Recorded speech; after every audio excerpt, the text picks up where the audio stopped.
Hey guys, welcome back to another Vanguard video. Today it is Drajeweled Tuesday and it looks amazing. I do think they tried their best to basically balance what we got from Drajeweled, but we saw the episode Friday, we knew what it did. We saw that he basically didn't use CB, so without delay, let's get to the Rideline. So first off, we have Julius Draco Kid Glow. We saw the new starter, go second, draw 1. So next up we have Jewel Core Dragon Glint, and his abilities when he's rode upon by the grade 2, you look at the top 5 cards of your deck, choose up to 2 cards with 2 different grades from among them, put into your soul, shuffle your deck. This could be amazing in the Ignis Rideline as well if you'd want to run that over the old one. I do think that people will definitely try out both because you do get a little bit more aggro with the grade 1 of the old Rideline, but still amazing, basically decked in 2 for no cost. Then we have the grade 2 Luster, and when it's rode upon by the grade 3 Drajewel, you soul charge 1. If your soul has Jewel Core Glint, which it basically always will, you draw 1.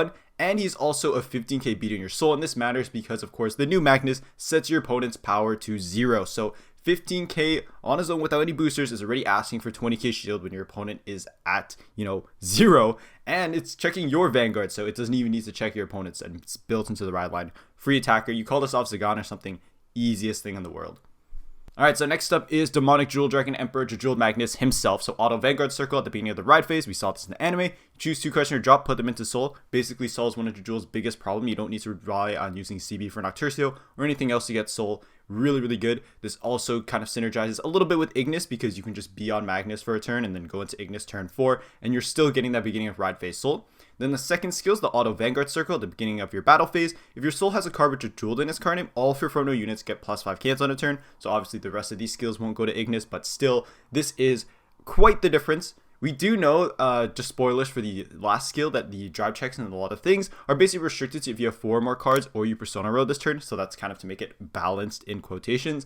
But you're basically playing Magnus to get basically slightly less power than Ignis, because Ignis gives +15 to front row. But you get 4 drives as opposed to 3, and you can still play the Ignis package. We have not seen any hints from this live stream of a pre-hit or a restriction between cards like Varpula and Zagan, the cards you get from the master deck set for Michiru, compared to Magnus. So I think honestly you could play both of them. I don't see why people won't test this because it is amazing. The Ignis package basically doesn't use CB for Zagan, and you can still run Forbital, and you can still run copies of Magnus Persona rides, and you basically have so many things that you have options for to play on turn 4 between Magnus and Ignis. So I think Zagan and Varpula are still just broken cards for this deck because there's no interaction basically between when we get to the grade 3 Geodrahl, kind of jumping ahead a bit, but there's basically no interaction in terms of cost, which is very concerning. We kind of saw this pattern with Exist. There's basically no way to interact besides, most of the time in Vanguard it's CB denial, but here, you can't interact with energy. Those cards are all costless essentially. Revealing Ignis is not really a cost. It's the easiest thing in the world, especially when you're going to hard mulligan it if you're running it in the package of the deck. So it's very concerning that there is basically no counterplay to this. You can't do anything, and setting to 0 is very, very strong when your opponent goes first. So, okay, auto Vanguard Circle on attack. The usual thing for Drajeweled, Soul Blast 4 cards with different grades. Choose one of your opponent's Vanguard until end turn, its power becomes 0. Every opponent's Vanguard's grade 3 gritter, it's crit +1. If this effect increased critical, so basically if you fulfilled the grade 3 gritter opponent condition, and your damage zone has 4 more cards, or you Persona roll this turn, you choose from your rear guards with Demonic Jewel Dragon its card name. So this is basically all the grade 3 Drajewels, Ristlegailer, and the new Geodrahl. And it gets auto rearguard circle once per turn. When this unit attacks, you cost discard a card from your hand. This unit's drive becomes 1, and it performs draw checks till end of battle, and that's until end of turn. So pretty insane. Just off the bat, you're basically getting the upside of Ignis again with 4 drives. Geodrahl has the skill to set its drive to 2, so you're doing 4 drives. It does choose, so compared to Ignis, you could argue it's a little bit balanced. We do have cards like Irregular, Tsuku from the Buddyfight collab, things that do, stop your Vanguard from being chosen by card effects. So Ignis still has that up over this Drajeweled Magnus because Magnus still has to choose your opponent's Vanguard. But again, those kind of cards that stop your Vanguard from being chosen are very, very, very niche. There are a few collabs and certain things that have it. So if Drajeweled becomes very, very meta, I think those decks will definitely go up a lot, specifically Tsuku, because I think Tsuku from the Buddyfight deck is quite a good deck, especially right now. But I mean, in terms of, Magnus himself, the card is just really, really good. There's not much to say. I'm really surprised that, it does the red tech skill, it is once per turn. So, if you flip Val New, it won't work to do the drive check again. But I think it's just crazy that, they didn't really word it that way. But I mean, it's once per turn, so you can't really abuse it. But yeah, so basically you're swinging Ignis on your Persona Ride turn, you fulfill all the conditions, you do Twin Drive, then you stand Geodrahl or whatever grade 3 rear there is, and then you do basically another 2 drives, so 4 drives, and if you have the Varpula and Ignis package, you're still doing 5 attacks, because the kind of way that they, I think, meant to balance this was that you would have, because, by the way, Rockagore and Luthasor are not basically demonic jewel dragons in their name. They're demonic stone dragons. Their wording of the name is different, so they can't gain this drive check ability. So essentially what you have is the grade 2 and the grade 3 in your front row. And, of course, the grade 2 have the built-in CB1 restand when you soul boss 4 different grades. And then the grade 3, you know, isn't getting that basically extra restand. You have to swing with the grade 2 rear first, and then swing Van, then swing the 2 sides afterwards. But when you're playing Varpula, you can instead swing that 3 column and get, you know, extra 10 or 15 or bigger shield out of your opponent's hand because you're getting that +5. And, you know, that's not even counting any other bigger, you know, numbers that are other effects that are basically making it bigger. So I think Drajeweled Magnus looks amazing, as we thought from the episode. It looks quite broken. It looks like there's little to no counterplay you can do.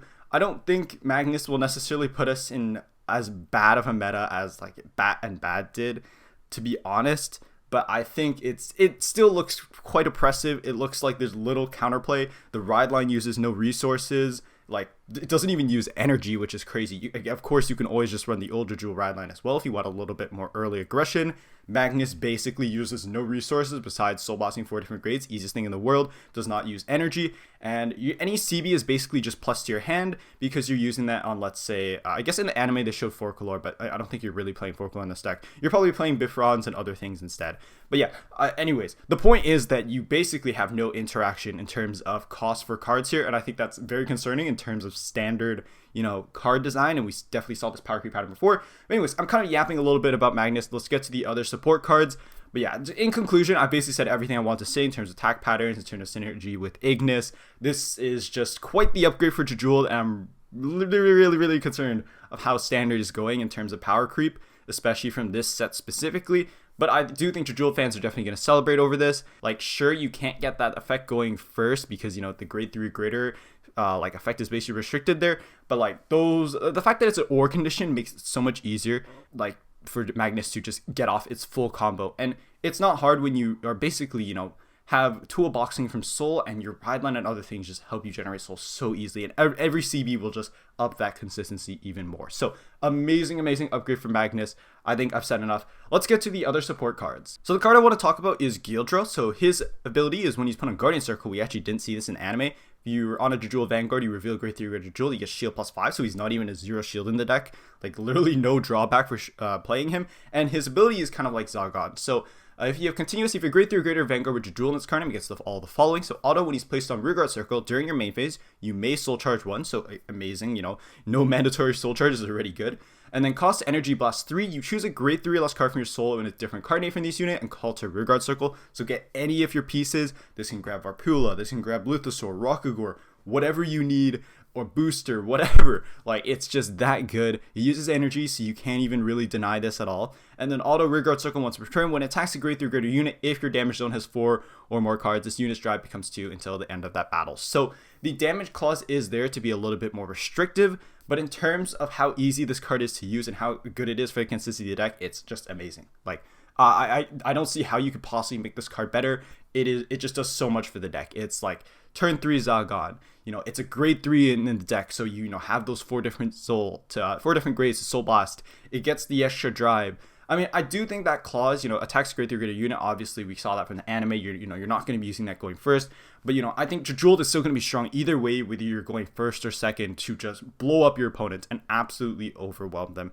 And if your damage those 4 more cards is something your opponent can play around, so you're only doing 3 jobs.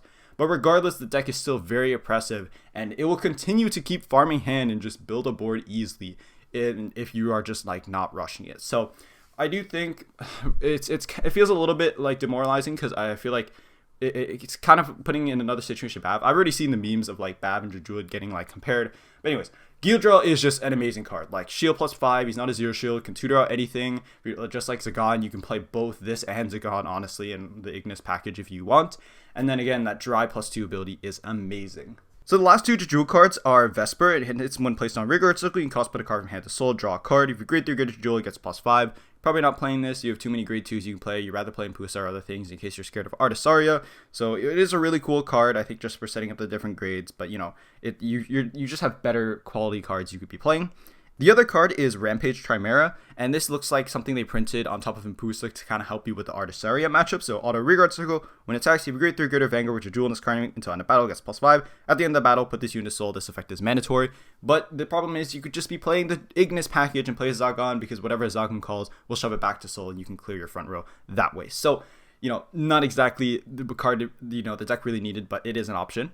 So in the Mirai versus Michiru fight, we saw this back row restander. So we have Sealed Blaze Dragon Samupadra, and his auto back row rearguard circle skill is basically he restands. So once per turn, when your other rearguard in the same column as his unit stands by a card effect, so basically Yuggmashad stands, you stand this unit. If you have a grade 3 greater Vanguard with Bav in its card name, it gets +5 until end of turn. Crazy. This is not restricted to your opponent being on grade 3 as usual. I mean, I guess, you know, Yuggmashad won't proc and Samudra won't proc unless your opponent's on grade 3, but, you know, that +5 does make a difference. You know, it's basically a 13k booster. You know, you have like several 10k pumps between Persona Ride, Vailord, plus you can, you know, double source, that's another 10, and then of course you have Yuggmashad getting +5 if you pitch for his skill. So, you know, crazy stuff when Vailord's at 1. I don't know why Bav needed this, why Bav got this, but it does. And arguably it's better than Shenri because of the second skill, because auto rearguard circle, and then about this unit boosted, if your Vanguard is armed with 2 or more cards, which it basically always will, you cost to put this unit to soul, draw 1. So it's literally just better Shenri, except like, I mean, arguably Shenri is easier to get off because I think Shenri is amazing for the early game and amazing for like your going first turns because this won't proc going first. But the fact that this is just like Shenri with a little bit extra on like turn 3 later is just ridiculous. But, you know, I don't think this is really pushing the ceiling of Bav. Okay, it is because obviously you back row restand. It's amazing numbers. Your kill turn is so much better, but thank goodness they didn't give, you know, anything else to Bav. I'm still surprised that they haven't hit the deck harder. I think the last ban list was quite the little slap on the wrist. The deck is still very, very good if you look at JP results. It's a little bit diluted more because, you know, we have like Heart Lure that's very strong. A lot of people are hyped over Minerva. Popular deck, very strong, you know, lots of attacks. And we do have other meta decks that are kind of like pushing Bav's popularity down and people are like, already sick of the deck. But, you know, this card is still amazing. I think if you're a Bav fan, you're super happy about this, especially because Vailord went to 1. But, I mean, I think unless you're planning, like, maybe to bring Bav to a tournament, maybe like BCS or something, I don't really see, like, how this could be relevant. But I mean, okay, not that it won't be relevant because obviously it's just that good.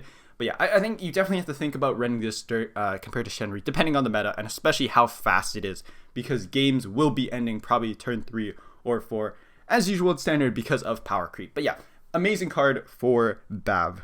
So the last 2 cards for Bav are kind of like whatever. We have Seal Blaze Dragon Udana. So auto rearguard circle when your Vanguard is armed, put this unit to soul, choose one of your units, gets +5 until end of turn. Units, so not rearguard, so you can give +5 to Van. Not that you really need to do that because Mace is already giving +10. But yeah, interesting that it kind of cycles itself to give +5 if you had to call it from drop. But like 90% of the time you're calling Trick Moon and Cindy back from drop anyway, so pretty nothing burger card. And then the last Bav card is Sealed Blaze Dragon Bakata, and auto rearguard circle when it's boosted by a unit with the dress boost ability. If your Vanguard is armed with 2 or more cards until end of battle, it gets +5, and until the end of your opponent's next turn, this unit cannot be retired by your opponent's card effects. So built-in anti-retire, but funnily enough, Bavsagra from Varga is actually bigger. He's 10k if you don't have another thing in the front row. So I don't know why this card exists. It's just funny, like hilarious. I guess if you had both of these in like a heavy anti-retire meta, like obviously Glaive and Bakata in the front row, then like you would keep both your front rows, I guess, which is like hilarious. Or like maybe in the mirror, so but then they just draw 1. So kind of a weird card to get in like as a random Bav reveal card, but I mean it exists, I guess. And stop. So the last thing I want to cover before I start talking about the Buddyfight reveals is they showed more FR ride lines. This is really exciting. So thank goodness you can get some of the older, or not older ride lines, but recently / old Divine Z ride lines. So we have like, you know, Toys, Vice, Bav, the new Bav ride line, set 7, same for Youth, Artisaria. So those are really cool stuff we're getting as PRs, and a Sybil Rideline as well, which we will get sometime in the future, probably a very long time for English, but sometime in the future. And they also showed chibi triggers, so if these come for any kind of events in English, they will definitely be a lot of money, because the other ones were when they first came. But yeah, I think that's really exciting to get basically very, very good PRs that they will print and will eventually come, because these are deluxe promos. Like, these are good tournament promos. Alright, so super exciting stuff just after talking about the Bav reveals. We have Buddyfight secret flags. I was super happy to get these, and they also have the secret text that basically we got before, and they're golden. And we also got the rest of the Buddy rares revealed as well, and they look amazing. They show pictures on the live stream, so I'm super happy about that. I'll make a whole PSA Buddyfight community post. I already shared a link for the proxy, but I'll make another one just so it's easier for people to find, and basically giving like a full breakdown of like everything you need to know for the Buddyfight collab set once it comes to English. But yeah, that is basically covering everything. Thank you guys so much for watching. I think the reveals are a little bit concerning. I think I'd be pretty honest about how I feel about it, but still quite the upgrade for Drajeweled. I don't know why Bav got a backrow restander after Vailord went to 1, but it did. Like, I don't know where that came from, but like, I don't know, Bushiroad was just like, whatever, we'll just like throw this in. But yeah, thank you guys so much for watching. Please like and subscribe, and I'll see you in another video.